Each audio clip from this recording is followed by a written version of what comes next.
এখানে আমরা ঘুরতে আসছি। আব্বা, আম্মা,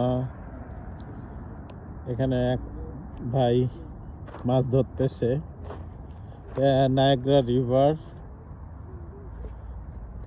অনেক সুন্দর, শান্ত, এবং এই নদীতে প্রচুর পরিমাণে স্রোত। এখানে এটা ব্রিজ, এটাকে বলে পিস ব্রিজ।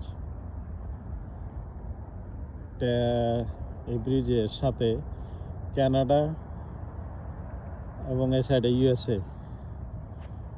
এখানে অনেক সুন্দর, এবং এই নদীতে অনেকগুলা, এখন ওয়েদার ইজ কোল্ড, একটু ঠান্ডা, বাট অনেক পাখি, এখানে হাঁস,